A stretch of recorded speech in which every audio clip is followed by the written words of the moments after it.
दोस्तों जय हिंद, मैं हूं शम्स तबरेज और आप देख रहे हैं टाइम्स मेल। बागेश्वर वाले बाबा धीरेंद्र शास्त्री, भूत शैतान पिशाच चुड़ैल सब कुछ भगाने वाले बाबा जी का नाम है धीरेंद्र शास्त्री। ये धीरेंद्र शास्त्री दूसरों का भविष्य देख लेते हैं, भूत भविष्य वर्तमान सब जांच लेते हैं। बस इनके सामने अगर कोई व्यक्ति पहुंच जाए तो उसका पर्चा बनाते हैं और पर्चा बनाकर उसका भूत भविष्य वर्तमान सब कुछ खोल कर रख देते हैं, समझा देते हैं कि भैया तुम्हारे पास ये दिक्कत है, वो दिक्कत है, वो दिक्कत है और आशीर्वाद बनी रहे तुम्हारे ऊपर, हम तुम्हारे सारा भूत भविष्य विज्ञान सब हम जानते हैं। और बड़े ही दावे के साथ भूत शैतान पिशाच इन सब चीजों को भगाते हैं। सत्ता का इनके ऊपर हाथ है, बड़े बड़े नेता इनके चरणों में लेटे रहते हैं, चाहे सत्ता पक्ष के नेता हों चाहे विपक्ष के नेता हों। बागेश्वर वाले धीरेंद्र शास्त्री के पांव छूते नजर आते हैं, इनके चरणों में बैठे रहते हैं। चाहे कमलनाथ को आप देख लें, चाहे आप देख लें पूर्व मुख्यमंत्री शिवराज सिंह चौहान को, ये तमाम चीजें हैं, चाहे नितिन गडकरी को देख लें, बड़े बड़े नाम है, मैं नाम गिना नहीं चाहूंगा, गूगल पे जाएंगे तो एक लाइन से सारे लिस्ट आपको दिख जाएंगे। लेकिन यह व्यक्ति नफरत में इतना पागल हो चुका है, नफरत में इतना बेकाबू हो चुका है कि यह व्यक्ति अब तक तो दूसरों के बारे में बोला करता था, अब ये सीधे सीधे मुसलमानों के उन लोगों के बारे में बोलना शुरू कर चुका है, उन मशहूर शख्सियात, तारीखी शख्सियात और उन लोगों के खिलाफ जिनको मुसलमान बहुत ही इज्जत भरी निगाह से देखते हैं, जिनके बारे में कुछ भी गलत सोचने के लिए वो सोच भी नहीं सकता।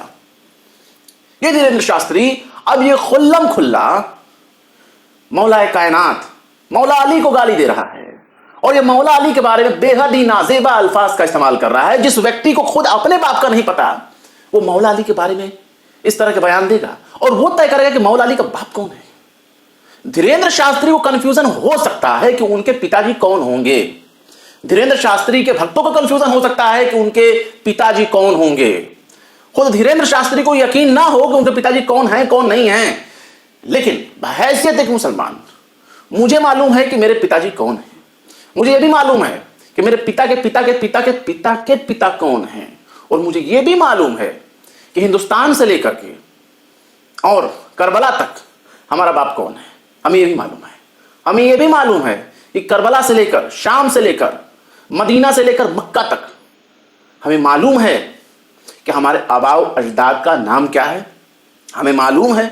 लेकिन धीरेंद्र शास्त्री की हिम्मत कैसे हो गई कि वो अब खुलफाए राशिदीन को, यहां तक कि मौला इमाम को इस तरह के शब्दों से नवाजेगा, इस तरह के शब्दों से बोलेगा। मैं अपनी जबान पे उन चीजों को लाना नहीं चाहता, गुनहगार हो जाऊंगा। और दूसरी चीज यह है कि अपनी नजरों में गिर जाऊंगा। जो जो शब्दों का इस्तेमाल धीरेंद्र शास्त्री ने किया है अब तक वो चीजें पहुंच चुकी होंगी। अब धीरेंद्र शास्त्री का वीडियो वायरल होने के बाद वो जो है एफआईआर लॉन्च कराना शुरू कर चुके हैं। और जब एफआईआर लॉन्च होना शुरू हो गया, थाने में तहरीरें पड़नी शुरू हो गई, तब धीरेंद्र शास्त्री दुबक गया, तुरंत दुबक गए धीरेंद्र शास्त्री साहब। अब धीरेंद्र शास्त्री अब हाथ जोड़ करके बाकायदा नजरें झुका करके माफी मांग रहे हैं और कह रहे हैं कि नहीं नहीं नहीं, उन्होंने मौला अली के बारे में नहीं बोला। वो किसके बारे में बोल रहे थे? उनके दरबार में एक व्यक्ति आया हुआ था, उस व्यक्ति के ऊपर जिन्न आया हुआ था, जिन्न आया हुआ था, सुन रहे क्या? जिन्न आया हुआ था और उस जिन्न का नाम अली, और वो उसको बोल रहे थे। लेकिन इनके वीडियो, दोनों वीडियो इनके सोशल मीडिया पर वायरल हैं। एक तो ये जो माफी मांग रहे हैं ये, और जिनका ओरिजिनल वीडियो है उसमें भी ये समझा रहे हैं, दरगाहों मजारों यहां वहां पे ना जाने के लिए समझा रहे हैं अपने भक्तों को, और उसमें ये बोल रहे हैं और काफी लंबा चौड़ा उनका बयान है। मैं कॉपीराइट की वजह से मैं नहीं लगाना चाहता उन चीजों को, लेकिन देश की सरकार को और देश के प्रशासनिक व्यवस्था की यह जिम्मेदारी है कि धीरेंद्र शास्त्री जैसे नफरती व्यक्ति के खिलाफ एक्शन लिया जाए और धीरेंद्र शास्त्री को अंदर डाला जाए। यह व्यक्ति कैसे घूम रहा है? जो व्यक्ति काला जादू करने का दावा करता हो, जो व्यक्ति ब्लैक मैजिक करने का दावा करता हो, जो भूत शैतान पिशाच तंत्र विद्या और तांत्रिक काम करने का दावा कर रहा है, खुल्लम खुल्ला कर रहा है, क्या उसके लिए हमारे देश की संवैधानिक अदालतों के पास कोई कानून नहीं है? क्या उसके खिलाफ कार्रवाई करने के लिए हमारे देश में पुलिसिया तंत्र के पास कुछ भी नहीं है? क्या पूरे कानून की किताब बिल्कुल कोरी खाली कागज बन चुकी है? यह धीरेंद्र शास्त्री क्या कुछ नहीं बोल चुका है? ये मौला अली के बारे में जो इसने बोला सो बोला, लेकिन इन मामलों से इतर भी इसने बहुत से बयान दिए। बयान तो इसने राजस्थान में जब भी जाकर दिए हैं मुसलमानों के अगेंस्ट, जहां इसके खिलाफ एफआईआर लॉन्च पड़ी है पहले से ही। इसके बयान बहुत से होते हैं मुसलमानों को लेकर के। एक तो लव जिहाद के नाम पे बयान देता है, शादियों के नाम पे बयान देता है, शादी ब्याह के नाम पे कमेंट करता है। ये व्यक्ति क्या जानता है? जिस चीज के बारे में कोई नॉलेज ना हो वो ये व्यक्ति अपनी जबान खोलकर अपने आप को पंडित कहेगा। पंडित का मतलब होता है एक शिक्षित व्यक्ति, एक वेल एजुकेटेड पर्सन। और ये व्यक्ति जो लोगों से चंदा लेता है, लोगों से चढ़ावा लेता है, दान दक्षिणा लेता है, खुद से पसीना से अपने मेहनत से कमाकर दोने वाला नहीं खा सकता, वो व्यक्ति इस तरह के बयान देगा। समाज में हो सकता है उसकी बहुत इज्जत हो सकता है, क्योंकि आजकल दान दक्षिणा से खाने कमाने वाले लोगों को बहुत मान सम्मान दिया जाता है, हो सकता है। लेकिन हम तो उस व्यक्ति, उस छोटे से मजदूर को ज्यादा बेहतर समझते हैं जो रिक्शा चलाता है, जो फावड़ा लेकर के मिट्टी खोदता है, अपना खेत में काम करता है, किसी दूसरे के यहां मजदूरी करता है। वो इनसे ज्यादा बेहतर है, ज्यादा दिमाग वाला है और ज्यादा काबिल माना जाएगा। क्यों? अपना पसीना बहाता है। ऐसे नफरती चिंटू लोग जो अपना प्रचार कभी गजवाए हिंद के नाम पर करते हैं, कभी लव जिहाद के नाम पर करते हैं, कभी मुसलमानों की शादी को लेकर के करते हैं, कभी उनके बाल बच्चे पैदा करने के तरीके पर ये सवाल करते हैं। आपको क्या दिक्कत है? रिसर्च करिए, पढ़िए, जाइए मुसलमानों के बीच में, पूछिए कि क्या मामला है, क्या हकीकत है। व्हाट्सएप से आए हो किसी मैसेज को आप सोशल मीडिया पर अपने वीडियोस प्रोग्रामों में इस तरह से पब्लिक के सामने जो नफरत फैला रहे हैं, इसी का नतीजा है कि पूरे देश में आपको बहुत ज्यादा सम्मान मिल रहा है। और जब एफआईआर लाज हो रही है तब ये हाथ जोड़कर माफी मांग रहे हैं और कह रहे हैं कि नहीं वो जिन्न था और जिन्न ने ये बातें बोली थी, उसने अपना नाम बताया, उसका नाम अली था, मैं उस जिन्न को बोल रहा था। भाई ये धीरेन्द्र शास्त्री साहब, जिन कोई बहुत ही फालतू, लावारा, लखेरा, आवारा मखलूक नहीं है।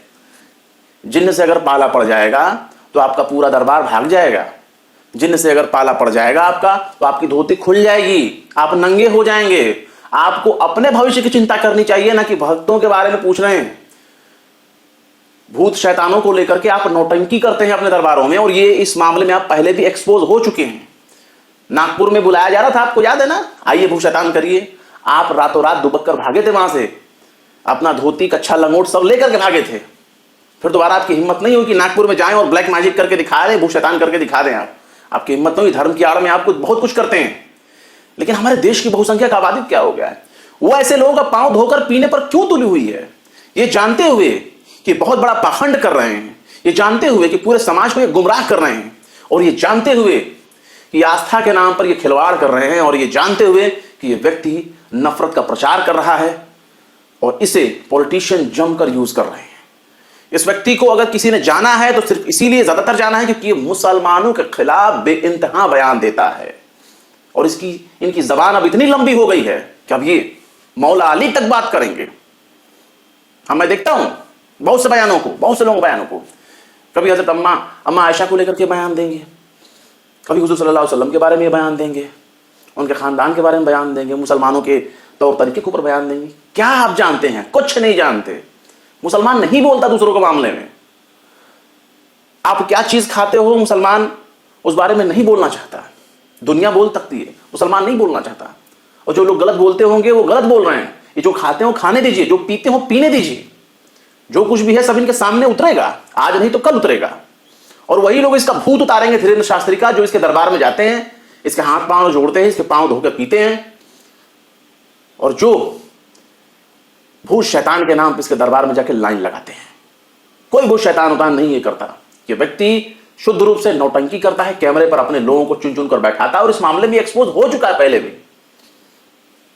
ये दूसरों का भूत भविष्य बताने का दावा करता है। क्या इस बयान को देने से पहले धीरेन्द्र शास्त्री को अपना भविष्य मालूम था कि उसको हाथ जोड़कर माफी मांगनी पड़ेगी मुसलमानों से कि नहीं मैंने ऐसा बयान नहीं दिया था, वो षड्यंत्र हो गया, खड़यंत्र हो गया, मैंने तो जो है वो जिन्न को मैंने बोला था, उसका नाम ये था, तो मैंने ये बोल दिया था, मैं मौला अली के बारे में तो बिल्कुल नहीं बोल सकता, ऐसा मैं क्यों बोलने जाऊं। ये गलत जगह हाथ डाल दियो आपने, गलत जगह हाथ डाल दियो। ऐसा नहीं करना चाहिए। आप जिस काम को कर रहे हो वो करते रहो। अपना प्रचार करने के लिए मुसलमानों का नाम लेने की क्या जरूरत है आपको? आप कुछ भी खाओ, कुछ भी पियो, कहीं भी लौटो, नंगे हो जाओ, मुसलमान को कोई फर्क नहीं पड़ता। मुसलमान को जो काम करना है वो कर रहा है। मुसलमान ना तो अपना धर्म परिवर्तन करने वाला है, ना वो गजवाए हिंद करने जा रहा है, जिसका वो प्रचार धीरेन्द्र शास्त्री अपने बयानों में करते रहते हैं। मुसलमान बहुत सब्र और तहम्मुल से काम करने वाला लोग हैं। उसके सामने बहुत से मसले मसाइल हैं। वो धीरेन्द्र शास्त्री के बयानों को उतना गौर नहीं करता और ना ही इनकी धमकियों को इतना तवज्जो देता है। लेकिन इतना है कि धीरेन्द्र शास्त्री, आपको ऐसा नहीं करना चाहिए था। आप अपने अम्मा अब्बा के बारे में बोलो, अपने दादा परदादा के बारे में बोलो, दूसरों के मामले में दखल मत दो। कौन किससे बड़ा है, कौन किससे बड़ा नहीं है, ये दुनिया बहुत बड़ी है। कौन किससे छोटा है, कौन किससे बड़ा है, ये तय करने का हक धीरेन्द्र शास्त्री से छोटी बुद्धि वाले लोगों को नहीं है। एक जाहिल आदमी, कम पढ़ा लिखा आदमी इस तरह से बयान दे रहा है, ये इनके बयानों से ही जाहिर हो जाता है कि ये कितने पढ़े लिखे हैं, कितने ये जानकार हैं। इनकी पोल पट्टी, इनके भाषणों से, इनके बोलने के तौर तरीके से समझ सकते हैं आप। पहले तो जिस तरह के ताली पीट पीट कर, उछल उछल कर, मचल मचल कर, मटक मटक कर ये बयान देते हैं, मैं ज्यादा नहीं बोलना चाहूंगा, लेकिन इनकी ये हरकतें देख करके इनके ज्यादातर भक्त भी इस चीज को समझ रहे होंगे कि धीरेन्द्र शास्त्री की असल पहचान है क्या। लेकिन धीरेन्द्र शास्त्री को यह सोचना चाहिए कि वो कितना गलत कर रहे हैं। और दूसरी बात मैं कहना चाहूंगा, देश के प्रधानमंत्री, हमारे देश के प्रधानमंत्री मुसलमानों के बीच में जाते हैं, वहां मरसिया पढ़ते हैं, हाथ में लेकर मरसिया पढ़ते हैं। किसी और के बारे में नहीं पढ़ते, वो खानवादा अहले बैत के बारे में पढ़ रहे हैं। वो बड़े नातिया कलाम वो पढ़ रहे थे। मैंने देखा था, मध्य प्रदेश में वो गए थे, दाऊदी बोहरा के बीच में जाकर बैठे थे वो, और मरसिया लेकर पढ़ रहे थे। और वो कह रहे थे कि जब इमाम हुसैन ने बैत नहीं किया यजीद की, तो बाकी लोगों ने क्यों किया था। तो सवाल यहां यह भी है हमारे देश के परम प्रतापी प्रधानमंत्री से कि जब आप मौला अली के खानदान के बारे में, मौला अली के औलादों के बारे में इतनी इज्जत रखते हैं, इतना एहतराम रखते हैं, तो आपका नाम लेकर के ये जो आपके चेले चपाटी, ये चिंटू मिंटू पिंकू घूम रहे हैं, पिद्दी वाले लोग, खासकर धीरेन्द्र शास्त्री, इनको आप कंट्रोल क्यों नहीं करते। अगर ये बहुत अच्छा बयान ये लोग दे रहे हैं, तो इनका बयानों को हमारे प्रधानमंत्री को चाहिए कि सरकारी टेलीविजन में प्रसारित करें, और भारत सरकार को चाहिए कि धीरेन्द्र शास्त्री का बयानों का समर्थन करें। वो नुपुर शर्मा जैसे को बाइकआउट ना करे, उनको फ्रिंज एलिमेंट ना बोले, उनका सपोर्ट करके हाँ सपोर्ट करते हैं हम। अगर इतना ही बयानों से हमारे देश के प्रधानमंत्री को, भारतीय जनता पार्टी को, अगर धीरेन्द्र शास्त्री, और धीरेन्द्र शास्त्री नहीं, सिर्फ धीरेन्द्र शास्त्री के जैसे जितने भी लोग हैं, चाहे लव जिहाद के नाम पर मुसलमानों को टारगेट कर रहे हैं, चाहे हमारे खातिमुन नबीयीन के बारे में गलत अल्फाज का इस्तेमाल कर रहे हैं कि इस उम्र की जो है हजरत आयशा थी, उनसे शादी हुई। तुम क्या जानते हो किसके बारे में? ना तुम पैगंबर आजम के बारे में जानते हो, ना हजरत आयशा के बारे में जानते हो, नहीं जानते, तुम 2% भी नहीं जानते। आज जिस दिन जान जाओगे उस दिन मान जाओगे, जब मान जाओगे आप, तो आप फिर कहीं और नहीं ताकोगे, आपके नजर के सामने वही चीज नजर आएगा जिसके बारे में आप रिसर्च करते करते पढ़ते थे। फिर आप इसी झंडे को उठाएंगे, आप इसी अलम को उठाएंगे आप, फिर आप मौला अली, खानदान अहले बैत, मोहम्मद मुस्तफ़ा क्यों मानने वाले गिने जाएंगे। यकीन नहीं तो एक बार आजमा के देख लीजिए। नफरती चिंटुओं, आप बहुत गलत जगह हाथ डाले हो। और धीरेन्द्र शास्त्री, अगर आपने ये बयान दिया है तो आपको अपने बयान पर कायम रहना चाहिए था और साबित करना चाहिए था कि कौन किसका बाप है। आप अपने बाप के बारे में भले ना जानते हो, कोई बात नहीं, दुनिया के मुसलमानों को मालूम है, सबको मालूम है, मुसलमान ने सबको मालूम है। जिसको कंफ्यूजन होगा वो धीरेन्द्र शास्त्री से पूछ सकता है कि उसके बाप का नाम क्या है। बाकी लोगों को मालूम है कि उनके बाप का नाम क्या है, उनकी मां का नाम क्या है, उनके दादा का नाम क्या है, सबको मालूम है।